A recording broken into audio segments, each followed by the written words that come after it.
The following content is provided under a Creative Commons license. Your support will help MIT OpenCourseware continue to offer high-quality educational resources for free.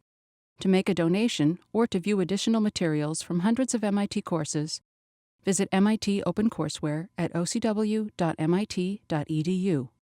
I minus xi transpose t. Okay, I just pick whatever notation I want for my variable, and let's say it's t. Okay, so that's the least squares estimator. And it turns out that, as I said last time, it's going to be convenient to think of those things as matrices. All right, so here I already have vectors, right? I've already gone from one dimension, just real-valued random variables, to random vectors when I think of each xi. But if I start stacking them together, I'm going to have vectors and matrices that show up. So the first vector I'm getting is y, which is just the vector where I have y1 to yn. Then I have, so that's a boldface vector. Then I have x, which is a matrix where I have, well, the first coordinate is always 1. Okay, so I have 1 and then x1, xp minus 1, and that's, sorry, x1, xp minus 1, and that's for observation 1. And then I have the same thing all the way down for observation n.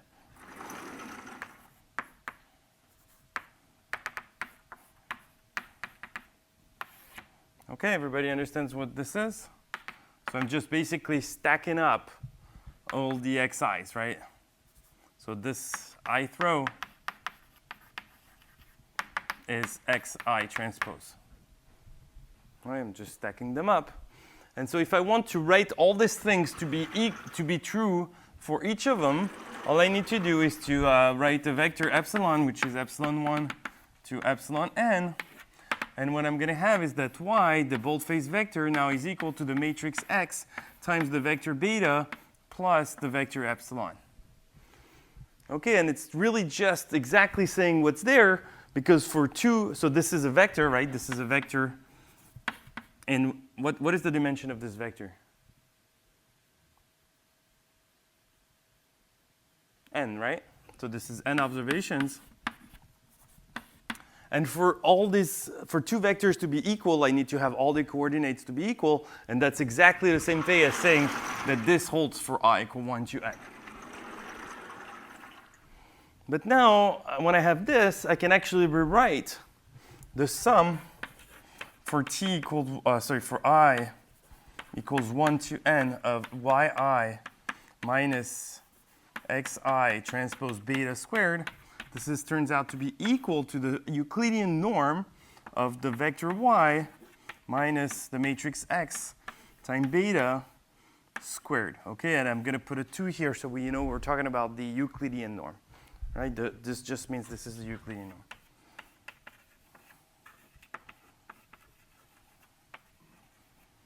Right? That's the one we've seen before when we talked about chi-square. That's the square norm. It's the sum of the square of the coefficients. And then I take a square root. But here I have an extra square. So it's really just the sum of the square of the coefficients, which is this. And here are the coefficients. OK?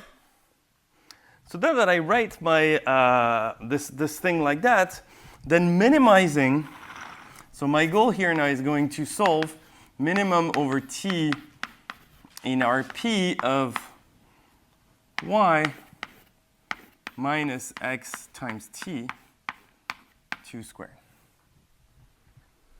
And just like we did for one dimension, we can actually write optimality conditions for this. I mean, this is a function, right? So this is a function from Rp to R. And if I want to minimize it, all I have to do is to take its gradient and set it equal to 0. Okay, so minimum set gradient to 0. So that's where it becomes a little complicated, right? Now I'm going to have to take the gradient of this norm. It might be a little annoying to do. But actually, what's nice about those things, I mean, I remember that it was a bit annoying to learn. I mean, it's just like basically rules of of calculus that you don't use that much. But essentially, you can actually expand this norm, and you will see that the rules are basically the same as in one dimension. You just have to be careful about the fact that matrices do not commute. OK, so let's expand this thing. Y minus xt squared. Well, this is equal to the norm of y squared plus the norm of xt squared plus 2 times y transpose xt, right? That's just expanding the square in on more dimensions. And this I'm actually going to write as y squared plus, so here, the norm squared of this guy, I always have that the norm of x squared is equal to x transpose x, right? So I'm going to write this as x transpose x. So it's t transpose x transpose xt plus 2 times y transpose xt. OK, so now if I'm going to take the gradient with respect to t, I have basically 3 terms, and each of them has some sort of a different nature. This term is linear in t. And it's going to differentiate the same way that I differentiate a times x, right? I'm just going to keep the a. This guy is quadratic. T appears twice. And this guy, I'm going to pick up a 2, and it's going to differentiate just like when I differentiate a times x squared. It's 2 times ax, OK? And this guy is a constant with respect to t, so it's going to differentiate to 0. OK, so when I compute the gradient, now, of course, all these rules that I give you can check by looking at the partial derivative with respect to each coordinate. But arguably, it's much faster to know the rules of differentiability. It's like if I gave you the function exponential x and I said, what is the derivative? And you started writing, well, I'm going to write exponential x plus h minus exponential x divided by h and let h go to 0. That's a bit painful.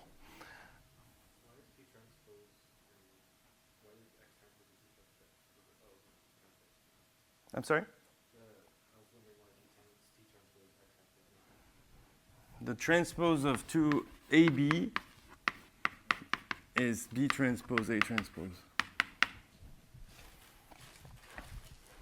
If you're not sure about this, just make a and b have different size, and then you will see that there's some not incompatibility. I mean, there's basically only one way to not screw that one up. So that's easy to remember. All right, so if I take the gradient, then it's going to be equal to what? It's going to be 0 plus, we said here, this is going to differentiate like, so think a times x squared. So I'm going to have 2ax. So here, basically, this guy is going to go to x transpose xt. Now, I could have made this one go away, but that's the same thing as saying that my gradient is, I can think of my gradient as being either a horizontal vector or a vertical vector. So if I remove this guy, I'm thinking of my gradient as being horizontal. If I remove that guy, I'm thinking of my gradient as being vertical, and that's what I want to think of, typically vertical vectors, right? Column vectors. And then this guy, well, it's like, this guy is just think a times x, right? So the derivative is just a, so I'm going to keep only that part here. Sorry, I forgot a minus somewhere. Yeah, here.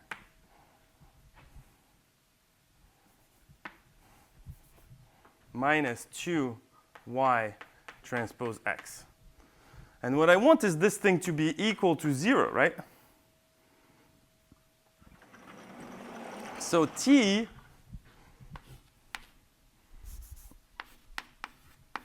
the optimal t is called beta hat and satisfies, well, I can cancel the 2's and put the minus on the other side, and what I get is that x transpose xt is equal to y transpose x. And that's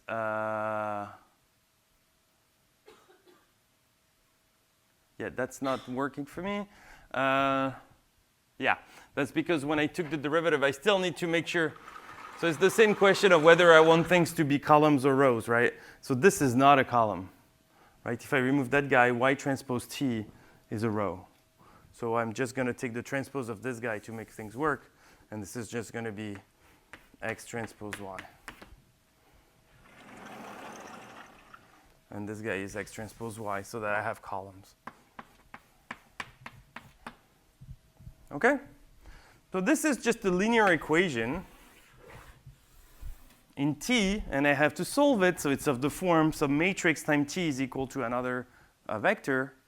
And so that's a basic linear system. And the way to solve it, at least formally, is to just take the inverse of the matrix on the left. OK, so if x transpose x is invertible,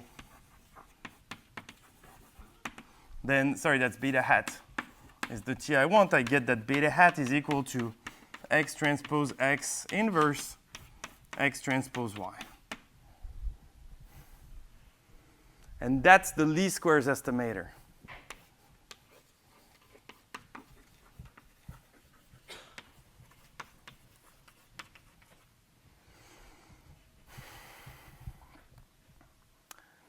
So here I use this condition, right? I want it to be invertible so I can actually write its inverse. Here I wrote rank of x is equal to p. What is the difference?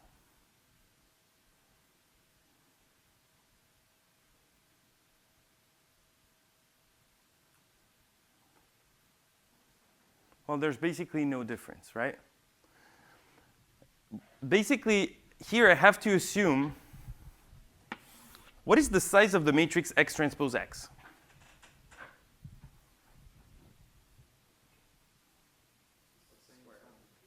Yeah, so what is the size? P by P, right? So this matrix is invertible if it's of rank P, if you know what rank means. If you don't, that just rank P means that it's invertible. All right, so it's full rank and it's invertible. And the rank of x transpose x is actually just the rank of x, because this is the same matrix that you apply twice. And that's all it's saying. So if you're not comfortable with the notion of rank that you see here, just think of this condition just being the condition that x transpose x is invertible. And that's all it says. What it means for it to be invertible, this was true, right? We made no assumption up to this point. If x is not invertible, it means that there might be multiple solutions to this equation, right? In particular, for a matrix to not be invertible, it means that there's some vector v. So if x transpose x is not invertible, then this is equivalent to there exists a vector v which is not 0 and such that x transpose x v is equal to 0, right? That's what it means to not be invertible. So in particular, if beta hat is a solution,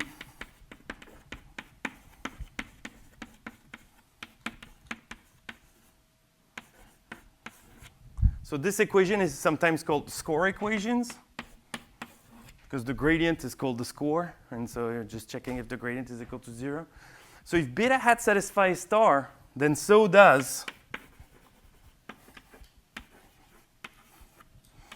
beta hat plus lambda v for all lambda in the real line. Right? And the reason is because, well, if I start looking at what is x transpose x times beta hat plus lambda v, well, by linearity, this is just x transpose x beta hat plus lambda x transpose x times v. But this guy is what? It's 0, right? Just because that's what we assumed. We assumed that x transpose xv was equal to 0. So we're left only with this part, which by star is just x transpose y.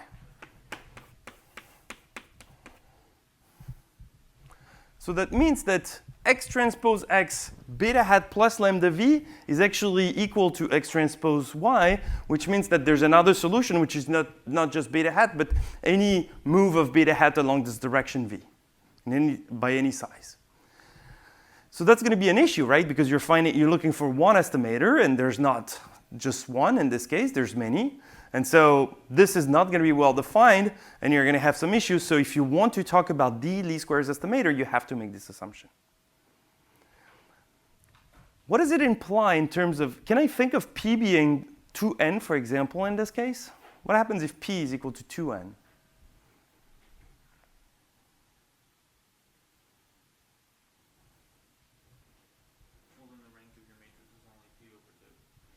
So the rank of your matrix is only p over 2, right? So that means that this is actually not going to happen, right? I mean, it's not only p over 2. It's at most p over 2, right? It's at most the smallest of the two dimensions of your matrix.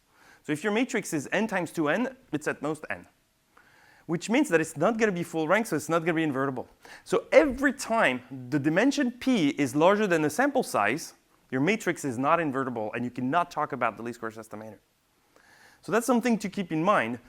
And it's actually a very simple thing. It's essentially saying, well, if p is larger than n, it means that you have more parameters to estimate than you have equations to estimate it, right? So you have this linear system. There's one equation per observation, right? Each row, which was each observation, was giving me one equation.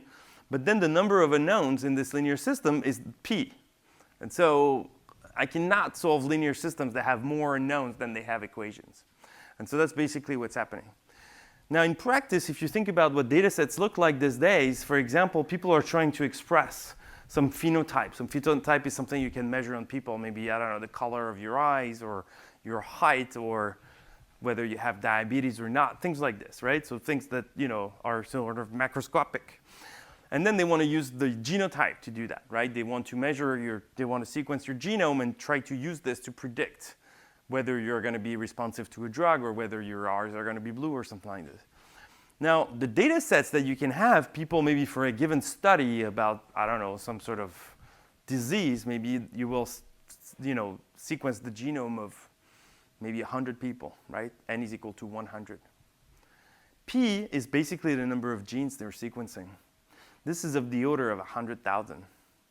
So you can imagine that this is a case where n is much, much smaller than p, and you cannot talk about the least squares estimator. There's plenty of them. There's not just one line like that, lambda times v, that you can move away. There's basically an entire space in which you can move, and so it's not well defined. So at the end of this class, I will give you a short introduction on how you do this. Like, this actually represents more and more, it becomes a more and more preponderant part of the data sets you have to deal with because people just collect data, right? When I do the sequencing, the machine allows me to sequence 100,000 genes. I'm not going to stop at 100 because, doctors are never going to have cohorts of more than 100 patients. So you just collect everything you can collect, and this is true for everything. Cars have sensors all over the place, much more than they actually gather data. There's data, we're recording everything we can.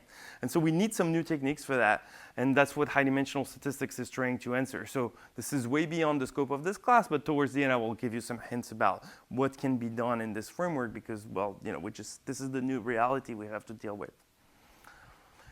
OK, so here we're in a case where p is less than n, typically much smaller than n. So the kind of orders of magnitude you want to have is maybe p is of order 10, and n is of order 100, something like this. So you can scale that, but maybe 10 times larger.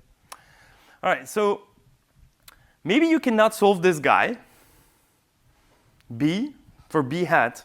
But actually, you can talk about x times b hat, even if p is larger than n. And the reason is that x times b hat is actually something that's very well defined. So what is x times b hat, right? Remember, I started with the model. So if I look at this definition, essentially, what I had as a original thing was that the vector y was equal to x times beta plus the vector epsilon. That was my model, right? So beta is actually giving me something. Beta is actually some parameters, some coefficients that are interesting. But a good estimator so here it means that the observations that I have are of the form x times beta plus some noise. So if I want to just remove the noise, a good candidate to the noise is x times beta hat. right? X times beta hat is something that should actually be useful to me, which should be close to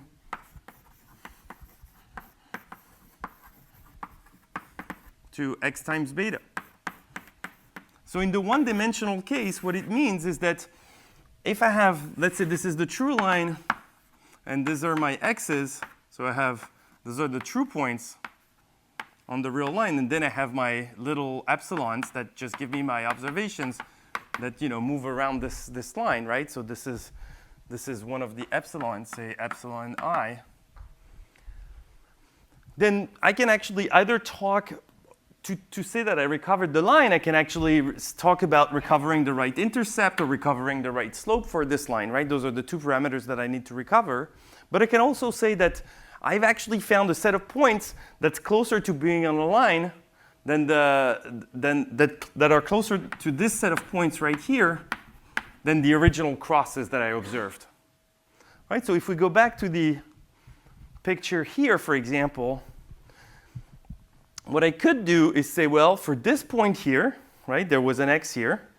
Rather than looking at this dot, which was my observation, I can say, well, now that I've estimated the red line, I can actually just say, well, this point should really be here. And actually, I can move all these dots so that they're actually on the red line. And this should be a better value, something that has less noise than the original y value that I should see. It should be close to the true value that I should be seeing without the extra noise. So that's definitely something that could be of interest, right?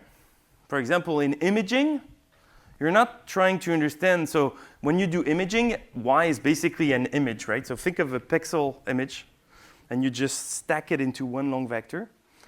And what you see is something that should look like some linear combination of some feature vectors, right? So there's people have a bunch of created a bunch of features. They're called, for example, Gabor frames or wavelet transforms. So just like well-known libraries of variables x, such that when you take linear combinations of those guys, this should look like a bunch of images. And what you want for your image, you don't care what the coefficients of the image are in this basis that you came up with. What you care about is denoising the image. And so you really want to get x beta. All right, so if you want to estimate x beta, well, you can use x beta hat. And what is x beta hat? Well, since beta hat is x transpose x inverse x transpose y, this is x transpose. Right? That's my estimator for x beta. Now this thing, actually, I can define even if I'm not low rank.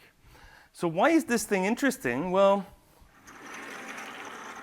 there's a formula for this estimator, but actually I can visualize what this thing is.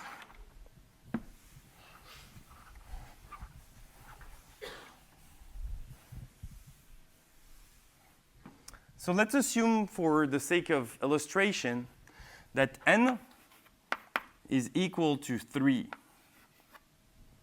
Okay? So that means that y lives in a three-dimensional space. And so let's say it's here. Okay, and so I have let's say y is here. And I also have a plane that's given by the vectors x1 transpose, x2 transpose, which is, by the way, one. That's not what I want to do. I'm going to say that n is equal to 3 and that p is equal to 2. So I basically have two vectors, 1, 1, and another one. Let's assume that it's, for example, I don't know, A, B, C. So those are my two vectors, right? This is x1, and this is x2. Okay? And those are my three observations for this guy. So what I want, when I minimize this,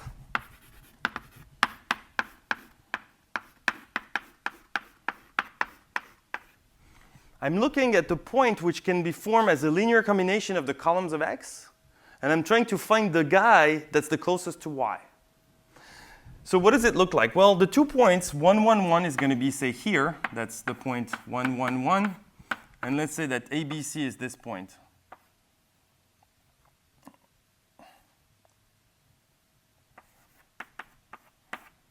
OK? So now I have a line that goes through those two guys. OK, that's not really. OK, let's say it's going through those two guys. And this is the line which can be formed by looking only at linear combination. So this is the line of x times t for t in R2. Right? That's this entire line that you can get. Why is it? Yeah, sorry. It's not just a line. I also have to have t, all the zeros thing, right? So that actually creates an entire plane, which is going to be really hard for me to represent. I don't know. I mean, maybe I shouldn't do it in these dimensions.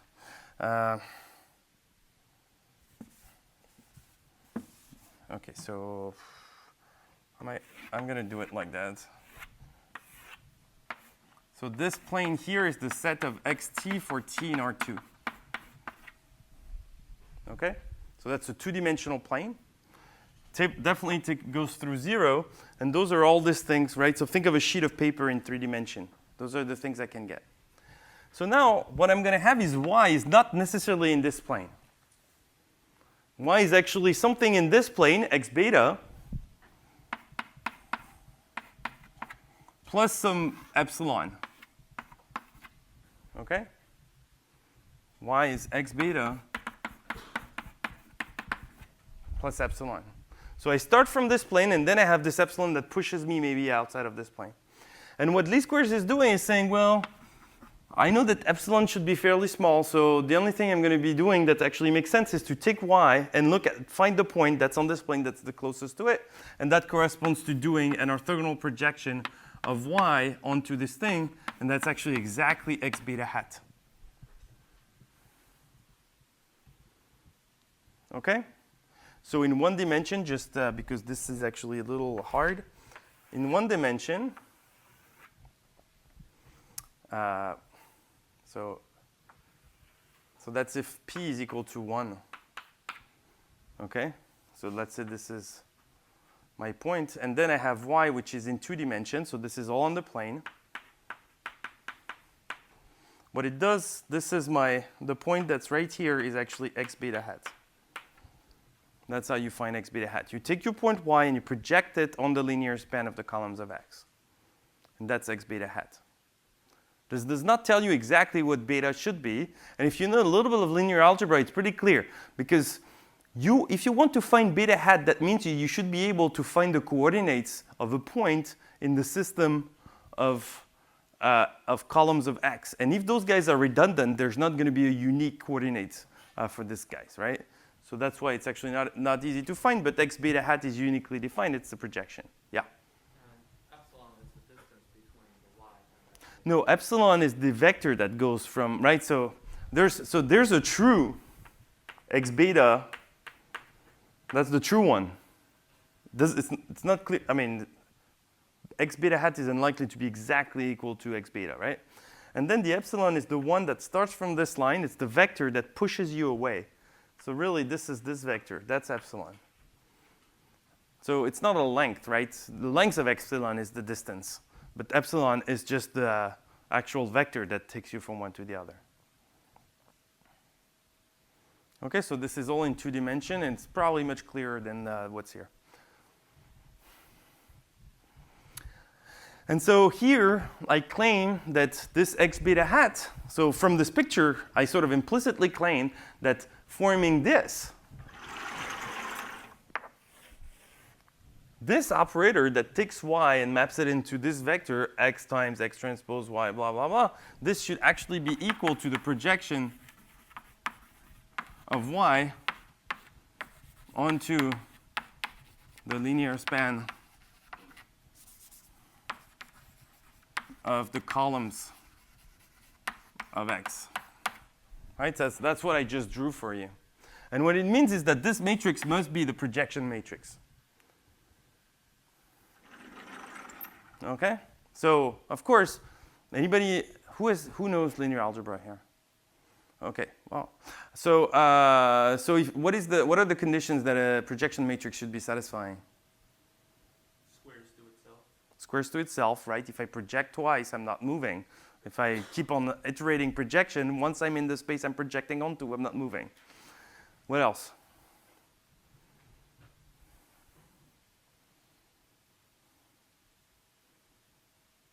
Does it have to be symmetric, maybe? It's an orthogonal for that. Yeah, so this is an orthogonal projection. It has to be symmetric. And that's pretty much it, right? So from those things, you can actually get quite a bit of things. But what's interesting is that if you actually look at the eigenvalues of this matrix, they should be either 0 or 1, essentially. And they're 1 if the eigenvector associated is within the space, and 0 otherwise. And so that's basically what you can check. This is not an exercise in linear algebra, so I'm not going to go too much into those details. But this is essentially what you want to keep in mind. What's associated to orthogonal projections is Pythagoras' theorem. And that's something that's going to be useful for us. What it's essentially telling me is that if I look at this norm squared, it's equal to this norm squared. Sorry, this norm squared plus this norm squared is equal to this norm squared. And that's something, the norm of y squared, right? So Pythagoras tells me that the norm of y squared is equal to the norm of x beta hat squared plus the norm of y minus x beta hat squared. Agreed? Right? It's just because I have a straight angle here. Okay, so that's this plus this is equal to this. Okay, so now to define this, I made no assumption. Epsilon could be as wild. I was just crossing my finger that epsilon was actually small enough that it would make sense to project onto the linear span, because I implicitly assumed that epsilon did not take me all the way there, so that it sort of makes sense to project back. And so for that, I need to somehow make assumptions that epsilon is well behaved, and that it's not completely wild, that it's sort of moving uniformly in directions around, in all directions of the space. There's no privileged direction where it's always going, otherwise I'm going to make a systematic error. And I need that those epsilons are going to average somehow. Okay, so here are the assumptions we're going to be making so that we can actually do some statistical inference. The first one is that the design matrix is deterministic. Okay, so I started by saying I have xi, yi, and maybe they're independent here. They are, but the xi's I want to think as deterministic. If they're not deterministic, I can sort of condition on them. But otherwise, it's very difficult to think about this thing if I think of those entries as being random. Because then I have the inverse of a random matrix, and things become very, very complicated. So we're going to think of those guys as being deterministic. We're going to think of the model as being homoskedastic. And actually, let me come back to this in a second. Homoskedastic, well, I mean, if you try to find the etymology of this word, homo means the same, skedastic means scaling. So what I want to say is that the epsilons have the same scaling. And since my third assumption is that epsilon is Gaussian, then essentially what I'm going to want is that they all share the same sigma squared. They're independent, so this is definitely the identity covariance matrix. And I want them to be centered as well. That means that there's no direction that I'm always privileging when I'm moving away from my plane there. Okay, so these are important conditions. It depends on how much inference you want to do, right? If you want to write t-test, you need all these assumptions. But if you only want to write, for example, the fact that your least squares estimator is consistent, you really just need the fact that epsilon has variance sigma squared. The fact that it's Gaussian won't matter, just like Gaussianity doesn't matter for a law of large number. Yeah. So the first assumption that x has to be deterministic. So x is made of this x1, x2. X is the matrix. Yeah. So those are random variables, right? No, that's the assumption. Okay. So I mean, once you collect the data and put it in the matrix, it becomes deterministic. Yeah, so this is for the purpose of the analysis, right? I can actually assume that I look at my data and I think of this, right? So what is the difference between thinking of data as deterministic or thinking of it as random? When I talked about random data, the only assumptions that I made were about the distribution. I said, well, if my x is a random variable, I want it to have this variance, and I want it to have maybe this distribution, things like this. Here, I'm actually making an assumption on the values that I see. I'm saying that the value that you give me is, the matrix is actually invertible. X transpose X will be invertible.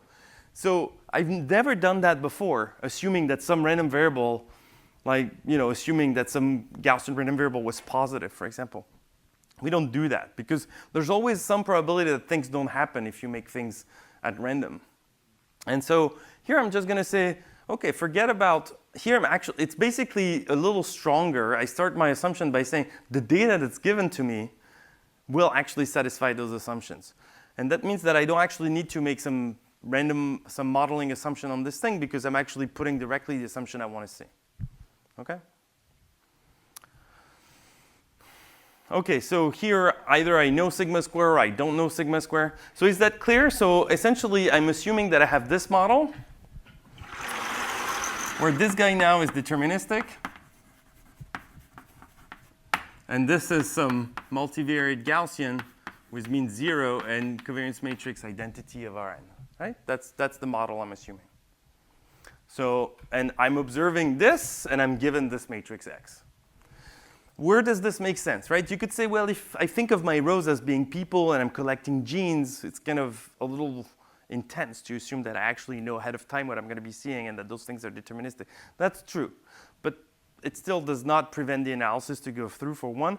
And second, a better example might be this imaging example that I described, where those X's are actually libraries, right? Those are libraries of patterns that people have created, maybe from deep learning nets or something like this. But they've created patterns, and they say that all images should be representable as a linear combination of those patterns. And those patterns are somewhere in books, so they're certainly deterministic. Everything that's actually written down in a book is as deterministic as it gets. All right? OK. Any questions about those assumptions? Those are the things we're going to be working with. There's only 3 of them. One is about X. Actually, there's really 2 of them, right? I mean, this guy already appears here, right?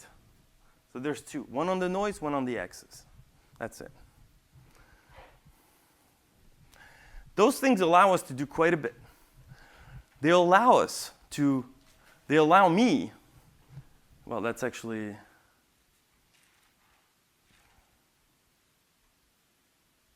OK. They allow me to write the distribution of beta hat, which is great, right? Because when I know the distribution of my estimator, I know its fluctuations. If it's centered around the true parameter, I know that it's going to be fluctuating around the true parameter. And if you tell me what kind of distribution the fluctuations are, I actually know how to build confidence intervals. I know how to build tests. I know how to build everything. It's just like when I told you that asymptotically the empirical variance was Gaussian with mean theta and standard deviation that depended on n, et cetera. That's basically the only thing I needed, and this is what I'm actually getting here. So let me start with this statement. So remember, beta hat satisfied this, so I'm going to rewrite it here. So beta hat was equal to X transpose X inverse X transpose Y. Right? That was the definition that we found. And now I also know that Y was equal to X beta plus epsilon. So let me just replace Y by X beta plus epsilon here. Yeah? Isn't it X transpose X inverse X transpose Y? Oh, yeah, that's X transpose. Thank you. OK? So I'm going to replace Y by X beta plus epsilon. OK? So that's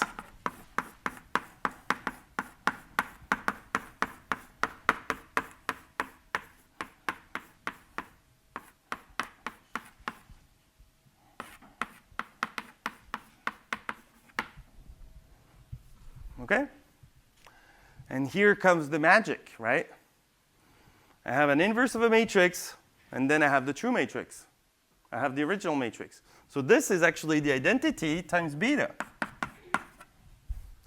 And now this guy, well, this is a Gaussian, right? Because this is a Gaussian random vector, and I just multiply it by a deterministic matrix. So, right, so we're going to use the rule that if I have, say, epsilon, which is n0 sigma, then b times epsilon is n0. Can somebody tell me what the covariance matrix of b epsilon is? What is capital B in this case? It's just a matrix. And for any matrix, I mean any matrix that I can pre-multiply, that I can post-multiply with epsilon, right? Yeah? B transpose, and sigma is gone. That's a matrix, right? Almost. Anybody wants to take a guess at the last one? I think we've removed all other possibilities. It's B sigma B transpose. Okay? So if you ever answered to the question, do you know Gaussian random vectors, but you did not know that, there's a gap in your knowledge that you need to fill, because that's probably the most important property of Gaussian vectors. When you multiply them by matrices, you have a simple rule on how to update the covariance matrix. Okay? So here, sigma is the identity, right? And here, this is the matrix B that I had here. So what this is basically n, some multivariate n, of course. Then I'm going to have 0. And so what I need to do is B times the identity times B transpose, which is just B transpose. And what is going to tell me? It's X transpose X. Sorry, that's inverse. Inverse X transpose. And then the transpose of this guy, which is X transpose X inverse transpose. But this matrix is symmetric, so I'm actually not going to make the transpose of this guy. And again, magic shows up. Inverse times the matrix, so those two guys cancel. And so this is actually equal to beta plus some n0 X transpose X inverse. Yeah? But I'm a little lost in the algebra. So you define that as the B matrix, and what happens? So I just apply this rule, right? Yeah. So if I multiply a matrix by a Gaussian, then let's say this Gaussian had mean 0, which is the case of epsilon here. Then the covariance matrix that I get is B times the original covariance matrix times B transpose. So all I did is write this matrix times the identity times this matrix transpose. And the identity, of course, doesn't play any role, so I can remove it. It's just this matrix times the matrix transpose. And what happened, so what is the transpose of this matrix? So I sort of use the fact that if I look at X transpose X inverse X transpose, and now I look at the whole transpose of this thing, that's actually equal to, and I use the rule that AB transpose is B transpose A transpose. Let me finish.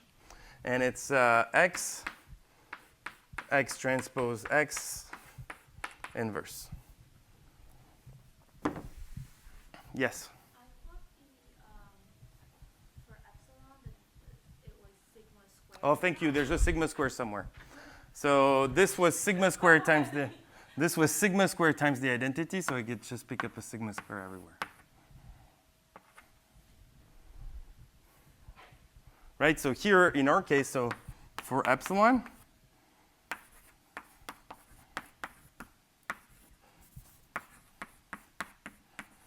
this is sigma, right? Sigma squared times the identity. That's my covariance matrix. You seem perplexed. It's just kind of a new idea for me to think of like a maximum likelihood estimator as a random variable. Oh, it should not be. Any estimator is a random variable. Oh yeah, that's a good point. And I have not told you that this was the maximum likelihood estimator just yet, right? Yeah. An estimator is a random variable. There's a word some people use, estimate, just to differentiate the estimator while you're doing the analysis with random variables and the values when you plug in the numbers in there. But then, of course, people use estimate because it's shorter, so then it's confusing. And all right, so any questions about this computation? Did I forget any other Greek letter along the way? All right, I think we're good. So one thing that it says, and actually, thank you for pointing this out, I said there's actually a little hidden statement there. Right? OK, by the way, this answers this question, right? Beta hat is of the form beta plus something that's centered. So it's indeed of the form Gaussian with mean beta and covariance matrix sigma square x transpose x inverse, right? So that's very nice. As long as x transpose x is not huge, I'm going to have something that is close to what I want. Sorry, x transpose x inverse is not huge. All right, so there's a hidden claim in there, which is that the least squares estimator is equal to the maximum likelihood estimator. Why does the maximum likelihood estimator just enter the picture now? We've been talking about regression for the past 18 slides. And we've been talking about estimators, and I just dumped on you the least squares estimator, but I never really came back to this thing that we know, maybe the method of moments, or maybe the maximum likelihood estimator. It turns out that those two things are the same, but if I want to talk about a maximum likelihood estimator, I need to have a likelihood, and in particular, I need to have a density. And so if I want a density, I have to make those assumptions, such as the epsilons have this Gaussian distribution. So why is this the maximum likelihood estimator? Well, remember, y is x transpose beta plus epsilon. So I actually have a bunch of data. So what is my model here? Well, it's the family of Gaussians on n observations with mean x beta, variance sigma square identity, and beta lives in RP. Here's my family of distributions, right? That's the possible distributions for y. And so in particular, I can write the density of y.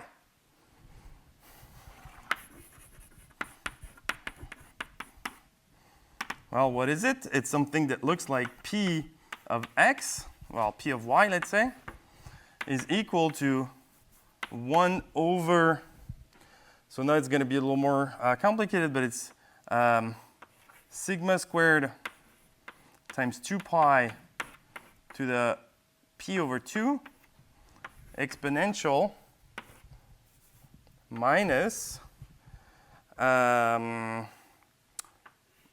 norm of y minus x beta squared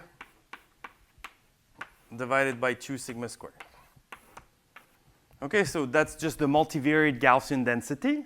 I just wrote it. That's the density of a multivariate Gaussian with mean x beta and covariance matrix sigma squared times the identity. That's what it is. OK, so you don't have to learn this by heart. But if you are familiar with the case where p is equal to 1, you can check that you recover what you're familiar with. And this sort of makes sense as an extension.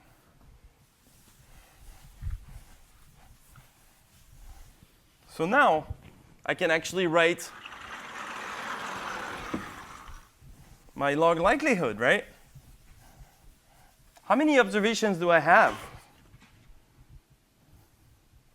of this vector y?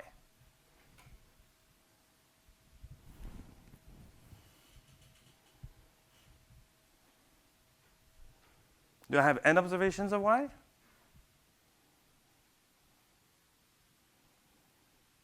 I have just one, right?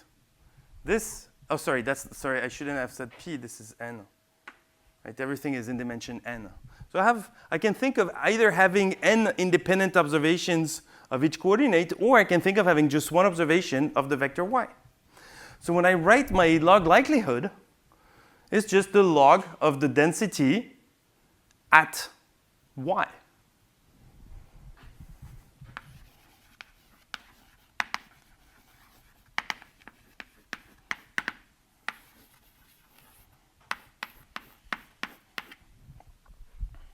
And that's the vector y, which I can write as minus n over 2 log sigma squared 2 pi minus 1 over 2 sigma squared norm of y minus x beta, and that's again my boldface y. Okay? And what is my maximum likelihood estimator?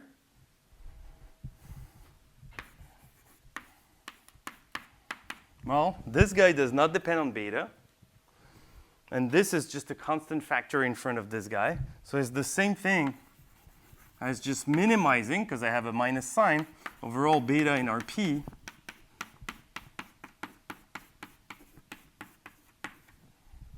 Y minus x beta squared. And that's my least squares estimator.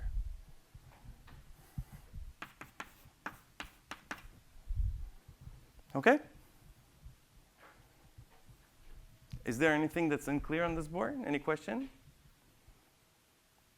Right, so all I used was, so I wrote my log likelihood, which is just the log of this expression where y is my observation. And that's indeed the observation that I have here. And that was just some constant minus some constant times this quantity that depends on beta. So maximizing this whole thing is the same thing as minimizing only this thing. The minimizers are the same.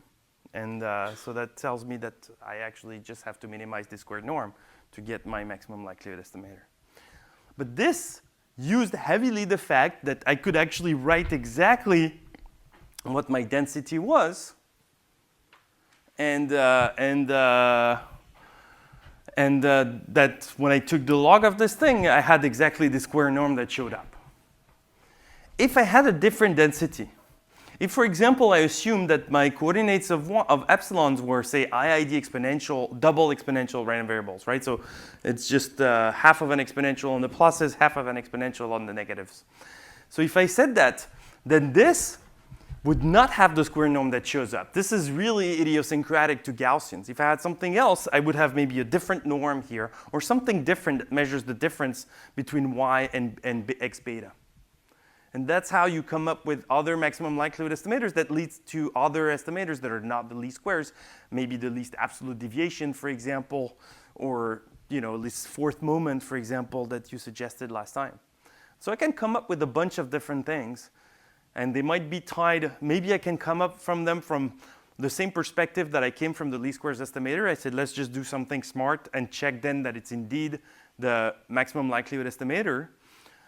Or I could just start with the modeling on and check then what happens, what was the implicit assumption that I put on my noise. Or I could start with the assumption of the noise, compute the maximum likelihood estimator, and see what it turns into. All right. So that was the first thing. I've just proved to you the first line. And from there, you can get what you want, right? So all the other lines are going to follow. So what is beta hat? So for example, let's look at the second line, the quadratic risk. Beta hat minus beta from this formula has a distribution which is n 0, and then I have x transpose x inverse, right?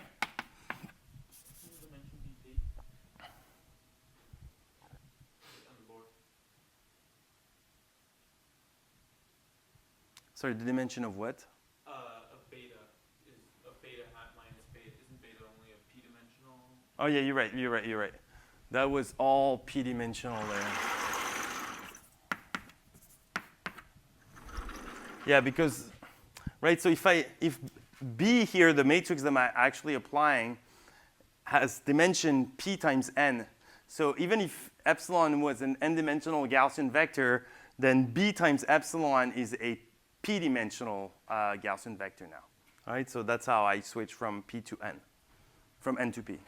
Thank you. All right, so you're right. This is beta hat minus beta is this guy. And so in particular, if I look at the expectation of the norm of beta hat minus beta squared, what is it? It's the expectation of the norm of some Gaussian vector. Oh, sorry, of the norm, yeah, of the norm of some Gaussian vector. And so it turns out, so maybe we don't have, well, OK, that's just also a property of a Gaussian vector, right? So if epsilon is n0 sigma, then the norm, the expectation of the norm of epsilon squared is just the trace of sigma. Actually, we can probably check this by saying that this is the sum from j equal 1 to p of the expectation of beta j minus beta hat j minus beta j squared. Since beta j squared is the expectation, beta j is the expectation of beta hat, this is actually equal to the sum from j equal 1 to p of the variance of beta hat j. Right? Just because this is the expectation of beta hat. And how do I read the variances in a covariance matrix? They're just the diagonal elements, right? So that's really just sigma jj. And so that's really equal to, so that's the sum of the diagonal elements of this matrix. Let's call it sigma. So that's equal to the trace of x transpose x inverse. Okay, the sum of the trace is the sum of the diagonal elements of a matrix.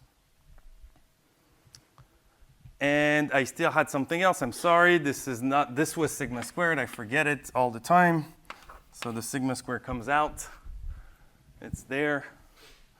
And so the sigma square comes out. Okay? Because the trace is a linear operator. If I multiply all the entries of my matrix by the same number, then all the diagonal elements are multiplied by the same number. So when I sum them, the sum is multiplied by the same number. OK, so that's for the quadratic risk of beta hat. And now I need to tell you about x beta hat, right? X beta hat was something that was actually telling me that was the point that I reported on the red line that I estimated, right? That was my x beta hat. That was my y minus the noise. Now this thing here, so remember we had this line, and I had my observation, and here I'm really trying to measure this distance squared. This distance is actually quite important for me because it actually shows up in Pythagoras' theorem, right? And so you can actually try to estimate this thing. So what is the prediction error?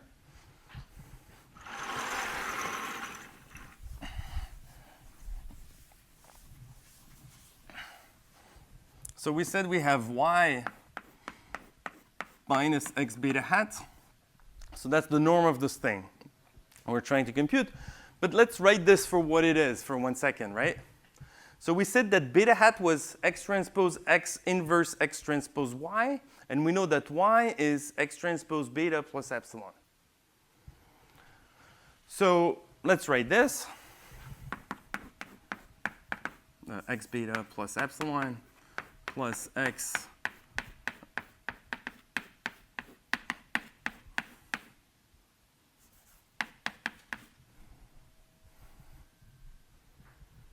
okay? And actually, maybe I should not write it. Let me keep the y for what it is now. Okay? So that means that I have essentially the identity of Rn times y minus this matrix times y, so I can factor y out. And that's the identity of Rn minus x transpose x inverse x transpose, the whole thing times y. We said that we call this matrix P because this was the projection matrix onto the linear span of the x's. Right? So that means that if I take a point x and I apply P times x, I'm projecting onto the linear span of the columns of x. What happens if I do I times p, I minus p times x? It's x minus px, right? So if I look at the point on which, so this is the point on which I project, this is x. I project orthogonally to get p times x.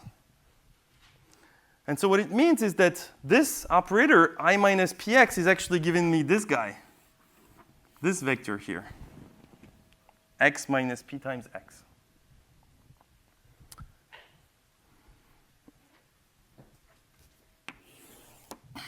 Let's say this is 0. This means that this vector, I can report it here, is this vector here. And that's actually the orthogonal projection of x onto the orthogonal complement of the span of the columns of x, right? So if I do x, if I project x, or if I look at x minus its projection, I'm basically projecting onto two orthogonal spaces. What I'm trying to say here is that this here is another projection matrix P prime. It's just the projection matrix onto the orthogonal projection onto orthogonal of column span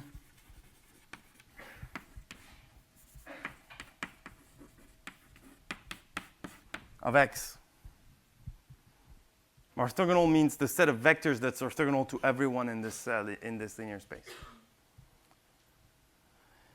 So now, when I'm doing this, this is exactly what, I mean, in a way, this is sort of illustrating this Pythagoras theorem.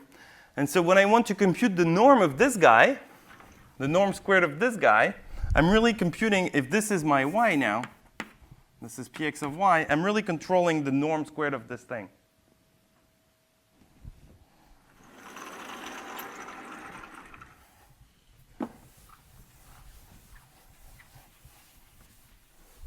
Okay, so if I want to compute the norm squared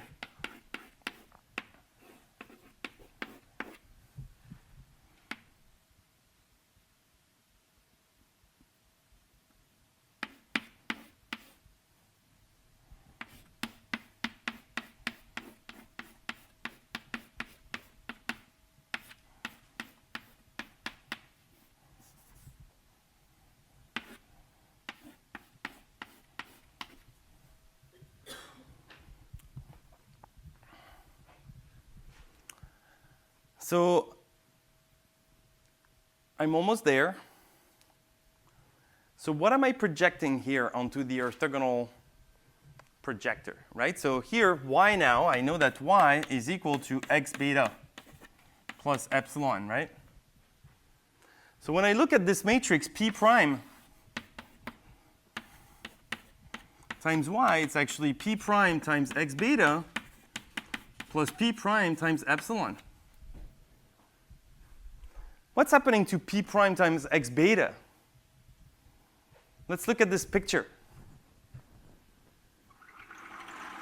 Right, so we know that P prime takes any point here and projects it orthogonally on this guy. But x beta is actually a point that lives here. Right? It's something that's on the linear span. So where do all the points that are on this line get projected to? The origin, to 0, right? They all get projected to 0. And that's because I'm basically projecting something that's on the column span of x onto its orthogonal. So that's always 0 that I'm getting here.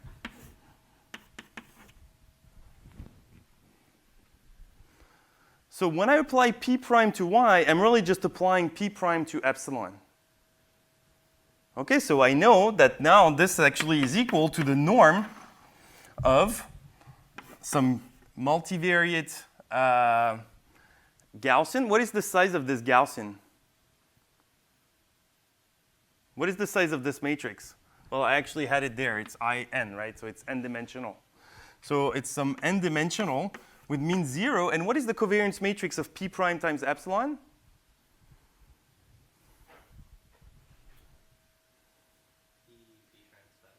Yeah, P prime transpose, right? Which we just said P prime transpose is P. So that's p squared. And we said that when we project twice, it's as if we projected only once. So here, this is n0 p prime transpose. That's the formula for the covariance matrix. But this guy is actually equal to p prime times p prime, which is equal to p prime. So now what I'm looking for is the norm squared of the trace. So that means that this whole thing here is actually equal to the trace. Oh, did I forget again a sigma squared? Yeah, I forgot it only here, which is good news. All right, so I should assume that sigma squared is equal to 1. So sigma squared is here. And then what I'm left with is sigma squared times the trace of p prime.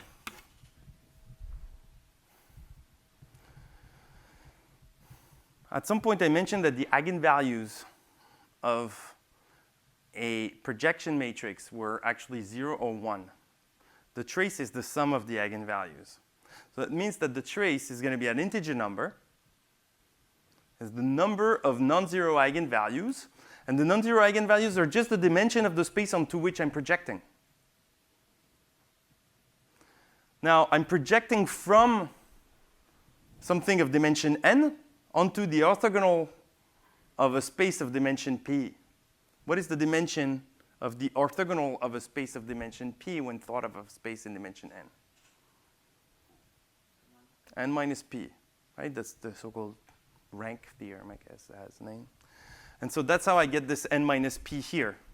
This is really just equal to n minus p. Yeah? Here you're taking the expectation of the whole thing. Yes, you're right. So that's actually the expectation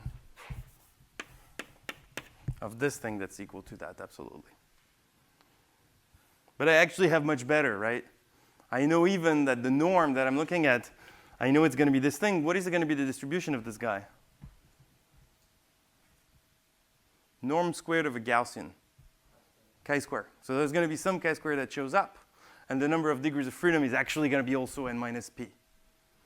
And maybe it's actually somewhere, yeah, right here. N minus p times sigma hat squared over sigma squared. This is my sigma hat squared. If I multiply n minus p, I'm left only with this thing. And so that means that I get sigma square times, because I always forget my sigma square, I get sigma square times this thing. And it turns out that the square norm of this guy is actually exactly a chi-square with n minus p degrees of freedom. OK, so in particular, right, so we know that the expectation of this thing is equal to sigma squared times n minus p. So if I divide both sides by n minus p, I'm going to have that something whose expectation is sigma squared. And this something I can actually compute, right? It depends on y and x that I know and beta hat that I've just estimated. I know what n is and p are, those are the dimensions of my matrix x. So I'm actually given an estimator whose expectation is sigma squared. And so now I actually have an unbiased estimator of sigma squared. That's this guy right here.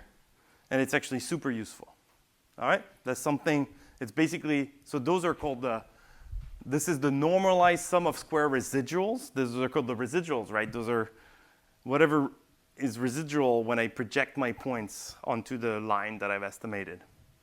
And so in a way, those guys, if you go back to this picture, this was yi, and this was xi transpose beta hat, right? So if beta hat is close to beta, the difference between yi and xi transpose beta should be close to my epsilon I. Right? It's some sort of epsilon I hat. Agreed? And so that means that if I think of those as being epsilon I hat, they should be close to epsilon I, and so their norm should be giving me something that looks like sigma squared. And so that's why it actually makes sense. It's just magical that everything works out together because I'm not projecting on the right line. I'm actually projecting on the wrong line. But in the end, things actually work out pretty well. OK, there's one thing. So here the theorem is that this thing not only has the right expectation, but also has a chi-square distribution. That's what we just discussed. So here I'm just telling you this. But it's not too hard to believe because it's actually the norm of some vector. You could make this obvious, but again, I didn't want to bring in too much linear algebra. So to prove this, you actually have to diagonalize the matrix P. So you have to invoke the eigenvalue decomposition and the fact that the norm is invariant by rotation. So for those who are familiar with what I can do is just look at the decomposition of P prime into U, D, U transpose, where this is an orthogonal matrix and this is a diagonal matrix of eigenvalues. And when I look at the norm squared of this thing, I mean, I have basically the norm squared of P prime times some epsilon. It's the norm of U, D, U transpose epsilon squared. The norm of a rotation of a vector is the same as the norm of the vector. So this guy goes away. This is not actually, I mean, you don't have to care about this if you don't understand what I'm saying, so don't freak out. This is really for those who follow. What is the distribution of U transpose epsilon? I take a Gaussian vector that has covariance matrix sigma squared times the identity, and I basically rotate it. What is its distribution? Yeah, it's the same. It's completely invariant, right? Because the Gaussian think of all directions as being the same, so it doesn't really matter if I take a Gaussian or a rotated Gaussian. So this is also a Gaussian, so I'm going to call it epsilon prime. And I'm left with just the norm of epsilon primes. So this is the sum of the dj's squared times epsilon j squared, right? And we just said that the eigenvalues of P are either 0 or 1 because it's a projector. And so here I'm going to get only zeros and ones. So I'm really just summing a certain number of epsilon I squared, so squared of standard Gaussians.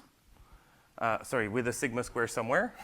And basically, how many am I summing? Well, the n minus p, the number of non-zero eigenvalues of p prime.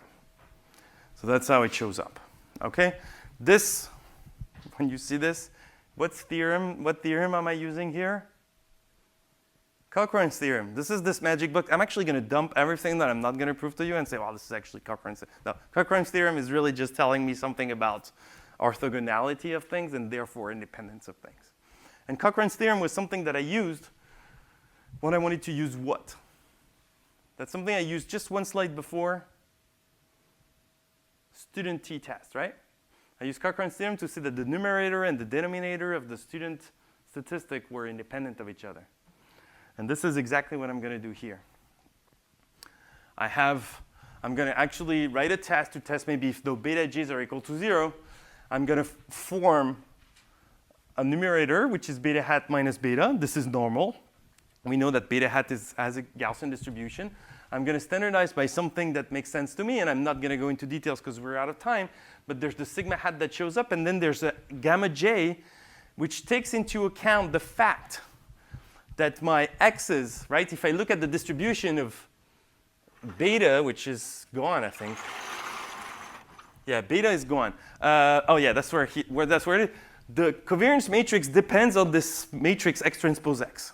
So this will show up in the variance, right? In particular, the diagonal elements are going to play a role here. And so that's what my gammas are. The gammas is j's diagonal element of this matrix. So we'll resume that on Tuesday. But so don't worry too much. So this is not going to, if this is going too fast, I'm not supposed to cover it. But just so you get a hint of why Cochran's theorem actually was useful. All right, so I don't know if we actually ended up recording. I have your homework, and as usual, I will give it to you outside.